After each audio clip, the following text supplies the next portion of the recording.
Hello everyone, आप सबका स्वागत है मेरे यूट्यूब चैनल में। पिछली वीडियो में हमने पढ़ा था NCERT 11th NCERT soil chapters. अब आज हम उसी में पढ़ेंगे मृदा अपर्दन और उसके प्रकार हमने पढ़े थे। आज मृदा अपर्दन के कारण और मृदा संरक्षण किस प्रकार से किया जाएगा, सॉइल कंजर्वेशन कैसे कर सकते हैं और कौन कौन से आइडिया अपनाकर जो है सॉइल इरोजन को रोका जा सकता है। तो शुरुआत करते हैं, एक बार फिर रिकैपिटुलेट करते हैं, मृदा अपर्दन की बात करते हैं। मृदा अपर्दन क्या है?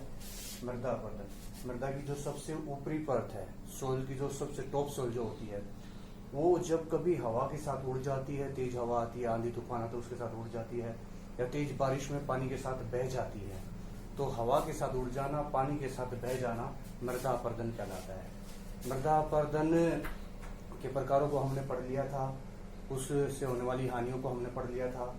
अगर आपने वो नहीं देखा तो फिर पिछली वीडियो में जाके उसको देख लें। अब बात करते हैं मृदा अपर्दन के कारण, किन वजह से मृदा अपर्दन होता है। देखिए, मृदा अपर्दन बेसिकली वनों के अंधाधुंध कटाव, जो हम डिफोरेस्टेशन करते हैं, बड़ी मात्रा में पेड़ पौधों को काट देते हैं। जब पेड़ पौधे नहीं होंगे तो क्या होगा? पेड़ पौधे क्या करते हैं, पेड़ों की जो जड़ें होती हैं वो मिट्टी को जकड़े रखती हैं। अगर मिट्टी को पकड़ने के लिए कोई चीज नहीं होगी तो मिट्टी का कटाव जल्दी होएगा, पानी के साथ भी, हवा के साथ भी जल्दी उड़ जाएगी, पानी के साथ भी वो बह जाएगी। लेकिन अगर पेड़ पौधे वहां उगे हुए हैं तो वो क्या करेंगे, मिट्टी को जो है ना वो पकड़े रखते हैं, पेड़ पौधों की जो जड़ें होती हैं, जिसकी वजह से मृदा अपर्दन पर रोक लगती है। तो जो वनों के अंधाधुंध कटाई की जा रही है उसकी वजह से मृदा अपर्दन तेजी से हो रहा है। दूसरा, अत्यधिक पशुचारण, पशुओं को जो ओवर ग्रेजिंग जो है, पशुओं को बड़ी मात्रा में चरागाहों में जो चराया जाता है, उससे क्या होता है, जो पशुओं के खुर होते हैं उससे जो है ना मिट्टी ढीली हो जाती है, और फिर जब कभी बारिश आती है तो बारिश के साथ बह जाती है, या फिर तेज हवा चलती है तो उसके साथ उड़ जाती है। तो पशुचारण, अत्यधिक पशुचारण की वजह से भी जो है ना मृदा अपर्दन होता है। नेक्स्ट है स्थानांतरित कृषि या झूमिंग फार्मिंग, जिसको शिफ्टिंग एग्रीकल्चर भी बोलते हैं इंग्लिश में। झूम बेसिकली इसको जो है इंडिया में नाम दिया गया है। इस प्रकार की कृषि में क्या होता है, पहले मैं स्थानांतरित कृषि के बारे में बता दूं। इसमें क्या होता है, 2-3 साल तक जो है ना किसी एक प्लॉट पर खेती की जाती है। उसे जब, ये बहुत ही प्रिमिटिव आइडियाज है, बहुत पुराने टाइम में जो ना आदिम लोग जो ना इसको करते थे। आज भी कई हमारे वनों में जो आदिम जनजातियां रहती हैं वो इसको आज भी कर रही हैं। तो उसमें क्या होता है कि एक खेत बनाया जाता है, उस खेत को जो है ना 2-3 साल तक जोता जाता है, और बेसिकली वनों को काटा जाता है, फिर जलाया जाता है, और तब उसको साफ करके वहां पर खेती की जाती है। जब उसकी उर्वरता कम हो जाती है, उसकी फर्टिलिटी कम हो जाती है, तो उनके पास केमिकल फर्टिलाइजर्स और दूसरे फर्टिलाइजर्स तो है नहीं, तो इसलिए वो क्या करते हैं, उस खेत को छोड़ देते हैं, उस प्लॉट को छोड़ देते हैं, और किसी दूसरी जगह पे क्या करते हैं, वनों को काटते हैं, उनको जलाते हैं और वहां पर खेती करते हैं। तो इस तरह के कृषि में क्या होता है कि खेत जो है ना वो शिफ्ट होते रहते हैं, उनकी जगह चेंज होती रहती है एक स्थान से दूसरे स्थान पर। तो इसलिए इसको स्थानांतरित कृषि कहा जाता है। इसको स्लैश एंड बर्न फार्मिंग भी कहा जाता है, कर्तन और दहन कृषि। इसमें जो ना पेड़ों को स्लैश किया जाता है, काटा जाता है, देन स्लैश एंड बर्न जलाया जाता है। कर्तन दहन कृषि इसलिए कहा जाता है क्योंकि उसको काटते हैं, फिर जलाते हैं, फिर राख वगैरह को मिट्टी में मिला देते हैं, उसमें बीज बो देते हैं, जब बारिश होती है तो बीज उगाता है। तो इस तरीके की कृषि, उसकी वजह से क्या होता है, वो इलाका जो जहाँ पर खेती शुरू करी थी, लेकिन 2-3 साल बाद उस खेत को छोड़ दिया है। अब जब भी बारिश होती है तो क्योंकि वहां पर पेड़ पौधे हैं नहीं, तो वो क्या होता है, मिट्टी के साथ वो बह जाती है, वर्षा के साथ जो ना मिट्टी के ऊपरी पर जो है वो बह जाती है और मृदा अपर्दन होता है। नेक्स्ट है कृषि का अवैज्ञानिक ढंग। साइंटिफिक फार्मिंग नहीं की जाती। अगर साइंटिफिक फार्मिंग की जाए तो जो है ना सॉइल इरोजन को रोका जा सकता है, परंतु क्या होता है कि गलत तरीके से कृषि की जाती है। लाइक एक स्लोप वाली प्लेस है, पहाड़ी क्षेत्रों में जो ढाल है, वहां पर जुताई अगर इस ढाल के अनुकूल कर देंगे तो क्या होगा, बारिश का पानी जो है तेजी से नालियों में से बहता आएगा और तेजी से सारा सब कुछ। अगर वहां पे कंट्रोल फ्लोइंग कर देंगे, यहाँ से आया पानी, लाइक माई हैंड देखिए, यहाँ पानी आया, रुका एक बार के रूप में, फिर यहाँ से जो ना पानी जब ये भर जाएगी तो इधर आएगा, फिर इधर, इससे क्या होगा, जो पानी का जो फ्लो है वो रुक जाएगा और इससे जो ना मृदा अपर्दन नहीं होगा। लेकिन अगर गलत तरीके से किया जाता है, पहाड़ी क्षेत्रों में अगर वो टेरिस फार्मिंग नहीं की है, यानी जो सीढ़ीदार खेती नहीं की गई है, तो आमतौर पे जहां पर 15 से 25 डिग्री का ढाल होता है वहां पर टेरिस फार्मिंग होनी चाहिए अकॉर्डिंग टू जो साइंटिफिक एग्रीकल्चर की हम बात करें तो वहां पर टेरिस फार्मिंग होनी चाहिए, वहां पर जो है वो सीढ़ीदार खेती होनी चाहिए। लेकिन बहुत सारे लोग जो ना वो नहीं करते हैं, जिसकी वजह से तेज जब बारिश होती है तो वो बहाव तेज होने की वजह से मिट्टी की जो सारी ऊपरी परत है वो बह जाती है। तो इस प्रकार से भी जो है मृदा अपरदन होता है। अति सिंचाई आज के टाइम ये एक बहुत ही जो बड़ा कारण है अति सिंचाई। इसमें क्या होता है, ओवर इरिगेशन में क्या होता है, बड़ी मात्रा में, जैसे अगर हम बात करें पंजाब की, कुछ हमारा हरियाणा का इलाका, ये अति सिंचाई, पंजाब का तो बहुत सारा इलाका जो ना अति सिंचाई की वजह से खराब हो गया। जब जहां पर ज्यादा एक्सेस मात्रा में सिंचाई की जाती है तो उससे क्या होता है, आपको पता है हमारी जमीन में बहुत सारे मिनरल्स होते हैं, आपका जो सॉल्ट है वो भी एक मिनरल्स है।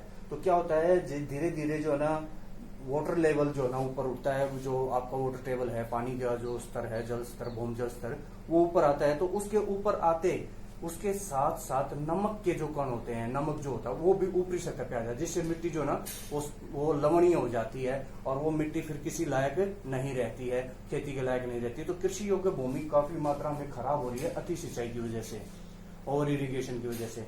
पंजाब में, हरियाणा का कुछ इलाका ऐसा ही क्षेत्र है जहां पर जो ना इस प्रकार से जो ना मिट्टी की उर्वरा शक्ति कम हो रही है या मिट्टी जो है वो डिग्रेड हो रही है। अब बात आती है कि भाई मृदा संरक्षण, ये इतना कुछ हो रहा है तो हमें भी कुछ करना चाहिए अपनी मिट्टी को बचाने के लिए, उसका संरक्षण करना चाहिए। तो सोइल कंजर्वेशन, किस प्रकार से हम जो है सोइल कंजर्वेशन कर सकते हैं, मिट्टी के अपरदन और क्षय को रोककर मिट्टी की उर्वरता को बना रखना ही जो है ना वो मृदा संरक्षण कहलाता है। देखिए मिट्टी का अगर हम सोइल इरोजन को रोक दें, उसका जो वेदरिंग है उसको नुकसान हो रहा है, जो जिसकी वजह से उसकी फर्टिलिटी घट रही है, उन सब फैक्टर्स को हम रोक दें तो उससे क्या होगा, मिट्टी की जो फर्टिलिटी है ना वो इंक्रीज हो जाएगी। तो एक तरीके से यही है कि जो सोइल इरोजन को रोककर मिट्टी की फर्टिलिटी को इंक्रीज करना ही आपका सोइल कंजर्वेशन है। जब हम ऐसा कुछ करते हैं तो उससे मिट्टी का अपरदन रुक जाए, अपरदन रुक जाएगा तो ऊपरी जो परत है जो सबसे उपजाऊ होती है वो बह के इधर उधर नहीं जाएगी या हवा के साथ उड़ के नहीं जाएगी, तो उससे क्या होगा, मिट्टी की उर्वरता बनी रहेगी। यही सोइल कंजर्वेशन है, मृदा संरक्षण है। अब कुछ उपाय हैं जिन उपायों को अपना कर जो है मृदा का संरक्षण किया जा सकता है। देखिए क्या उपाय है, पहला वृक्षारोपण, सबसे बेसिक चीज है। अगर आप ज्यादा से ज्यादा फॉरेस्ट लगाओगे, पेड़ पौधे लगाओगे, तो क्या पेड़, मैंने आपको पहले ही बताया कि पेड़ पौधे क्या करते हैं, पेड़ पौधों की जो जड़ें होती हैं वो मिट्टी को जकड़े रखती हैं।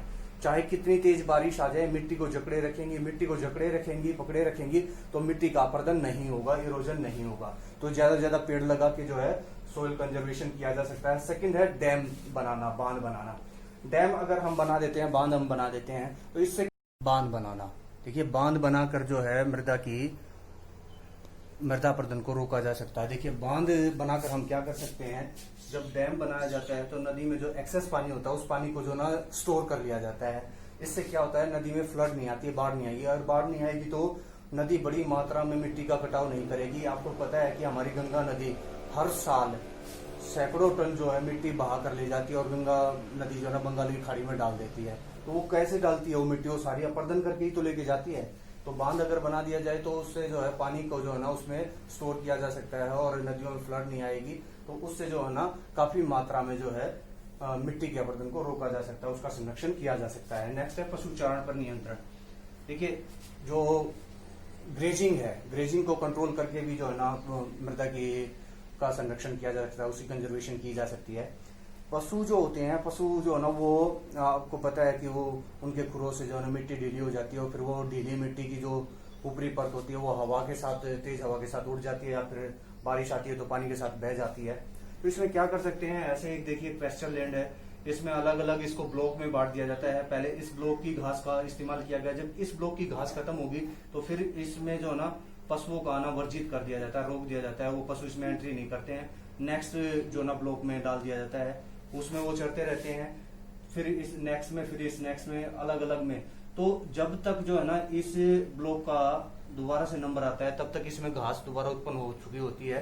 तो उससे जो है ना वो मिट्टी की जो ऊपरी परत है ना वो ढीली नहीं होती, केवल घास को थोड़ा सा खाकर जो है ना पशु जो है ना बार बार उसमें नहीं आएंगे। तो उससे जो है ना मिट्टी की जो ऊपरी सतह है वो ढीली नहीं हो पाएगी खुरों से, और वो मिट्टी की जो है ना संरक्षण की जा सकती है, मृदा का संरक्षण किया जा सकता है। नेक्स्ट है पंक्तिबद्ध पौधारोपण। आमतौर पे इस तरह का जो है ना काम जो है वो शुष्क इलाकों में किया जाता है। खेत के मान लीजिए ये आपका फील्ड है, इसके चारों तरफ यहाँ पर जो ना यहाँ पर यहाँ पर यहाँ पर यहाँ पर यहाँ पर यहाँ पर यहाँ पर चारों तरफ अगर पौधे लगा दिए जाए पंक्तिबद्ध तरीके से एक रो में, यहाँ पर लगा दिए, इधर से विंड ब्लो कर रही है तो क्या करेगी, इन पेड़ों से टकरा कर मिट्टी की, इन पेड़ों से टकरा कर हवा की जो गति है ना वो धीमी पड़ जाएगी, स्पीड कम होगी। स्पीड कम होगी तो मिट्टी का अपरदन कम होगा, मिट्टी कम मात्रा में उड़ पाएगी। इस तरीके का जो है ना सफल परीक्षण जो है ना राजस्थान के कई सारे शुष्क इलाकों में किया गया है। तो ये भी जो है ना एक अच्छा तरीका है मृदा संरक्षण का। नेक्स्ट है कृषि प्रणाली में सुधार। जो हमारी एग्रीकल्चर है उसमें बहुत सारे पुराने सिस्टम को हम अपना रहे हैं। बहुत सारे लोगों को, बहुत सारे फार्मर्स को आज भी काफी इस बारे में नॉलेज नहीं है, तो वो जो है ना वो पुराने तरीके से उन्हीं चीजों को अपनाते रहते हैं। जैसे लाइक पहाड़ी इलाकों में जो है ना, पहाड़ी इलाकों में होना तो क्या चाहिए, जैसे ये आपका एक पहाड़ है, इस पहाड़ के ऊपर समोच्च जहां पर आमतौर पर 15 से 25 डिग्री का ढाल होता है, वहां उन इलाकों में कॉन्टूर प्लोइंग होती है, समुच्चय की जुताई होती है, यूं ऐसी जुताई होती है। और टेरिस फार्मिंग की जाती है, यानी सीढ़ीदार खेती की जाती है। खेत को जो ना छोटे छोटे सीढ़ियों में ऐसे बांट दिया जाता है, छोटे छोटे प्लॉट बना के उस पर खेती की जाती है, जिससे जो ना मृदा संरक्षण किया जा सकता है। लेकिन बहुत सारे लोग जो ना आज भी ढाल के ऊपर, मान लीजिए जैसे ये स्लोप है, लाइक माई हैंड, ये स्लोप है, और इसी तरह ऐसे ही जुताई कर दी जाए तो क्या होगा, ये नालियां सी बन जाएंगी और जब भी बारिश आएगी तो तेजी से बहता हुआ पानी नालियों से निकलेगा और उसकी वजह से मिट्टी का कटाव बड़ी तेजी से होगा और मिट्टी की जो ना गुणवत्ता बिल्कुल नष्ट हो जाएगी। लेकिन अगर ऐसे जुताई कर दी जाए, यूं ऐसे ढाल पे ऐसी जुताई कर दी जाए तो क्या होगा, एक तरीके से ये बैरियर का काम करेंगे, रोक का। यहाँ से पानी यहाँ इकट्ठा होगा, फिर इसके ऊपर से जब ये पूरा भर जाएगा तो इसके ऊपर से यहाँ आएगा, फिर यहाँ आएगा, फिर यहाँ आएगा, फिर यहाँ। इससे क्या होगा, पानी का जो वेग है, वो जो स्लोप पर पानी का बहाव जो तेज था उसको रोका जा सकता है, जिससे मिट्टी का कटाव कम होगा। तो इस प्रकार से एक जो ना क्रॉप रोटेशन है, फसल चक्रण, अगर सही तरीके से फसल चक्रण किया जाए तो भी मृदा की गुणवत्ता को बनाया जा सकता है और उसका संरक्षण किया जा सकता है। क्योंकि बार बार वही फसलें उगाने, जैसे गेहूं और चावल उगा रहे हैं, गेहूं और चावल उगा रहे हैं, चावल जो है ना वो खरीफ के सीजन में उगा दिए, रबी के सीजन में गेहूं उगा दिए। इससे क्या है, इन दोनों फसलों के उगने से मिट्टी में अलग अलग फसल जो ना अलग अलग पोषक तत्वों को ग्रहण करती है। तो लगातार इन्हीं फसलों के उगने से क्या होगा, मिट्टी में जो तत्व इनको ज्यादा मात्रा में चाहिए उनकी कमी आ जाएगी, तो उसकी धीरे धीरे फर्टिलिटी कम हो जाएगी। लेकिन अगर बदल के बो दें, जैसे बाजरा बो दिया और फिर जो है ना सरसों बो दी, बाजरा और सरसों बो दी, तो क्या कि एक साल क्या हुआ, चावल उगाए थे, अगले साल उसमें जवार उगा दिया, बाजरा उगा दिया। उससे क्या, चावल ने जो पोषक तत्व लिए, जवार ने कुछ दूसरे लिए, तो वो पोषक तत्व उसको मिट्टी को मिल जाएंगे। इसी प्रकार गेहूं की जगह सरसों उगा दी तो सरसों कुछ अलग पोषक तत्वों को ग्रहण करेगी और गेहूं ने ज्यादा मात्रा में जो पोषक तत्व लिए थे वो ग्रो कर लेगी, वो गेन कर लेगी। तो इससे क्या होगा, मिट्टी की फर्टिलिटी जो है ना वो इंक्रीज हो जाएगी और ये तरीका अपना कर भी जो ना मृदा का संरक्षण किया जा सकता है। नेक्स्ट है अवनालिकाओं को भरना। आपने देखा था कि हमारी चंबल जो नदी है वो बड़ी मात्रा में क्या करती है, गहरी गहरी नालियां बना देती है, वो बहती हुई जो ना बहुत गहरी गहरी नालियां ही बन जाती हैं ऐसे। इन नालियों को अगर भर दिया जाए, मिट्टी से भर दिया जाए समय समय पे, तो क्या होगा कि पानी का जो बहाव है वो तेजी से नहीं जा पाएगा, इन नालियों में नहीं आ पाएगा, तो इससे कटाव कम होगा। तो इन अवनालिकाओं को भर कर भी जो है वो मृदा का संरक्षण किया जा सकता है और मृदा को जो ना कृषि लायक बनाया जा सकता है। नेक्स्ट समन्वित योजनाएं। कुछ जो ना प्लान्स होते हैं, गवर्नमेंट कुछ प्लान बनाती है, कुछ नीतियां बनाती है, हर फील्ड में बनाती है। इसी प्रकार से जो है मृदा के संरक्षण के लिए भी जो है ना सरकार कुछ नीतियां अपनाती है। उन नीतियों को अच्छी प्रकार से इम्प्लीमेंट किया जाए। जैसे शुष्क प्रदेशों में बनाई गई है, वही शुष्क इलाकों में कि वहां पर जो ना सब जो ना पंक्तिबद्ध पौधारोपण करें, या फिर जो ना जो उसकी सॉइल कन्फिगरेशन होती है उसका ध्यान करके उसी हिसाब से जो ना फसलें उगाई जाए। तो ये सारी चीजें जो ना ध्यान में रखकर भी जो है ना मृदा का संरक्षण किया जा सकता है। नेक्स्ट है आपका लोक चेतना। सबसे इम्पोर्टेंट, सबसे महत्वपूर्ण अगर मैं बात करूं तो वो है आपका लोक चेतना, यानी पब्लिक अवेयरनेस।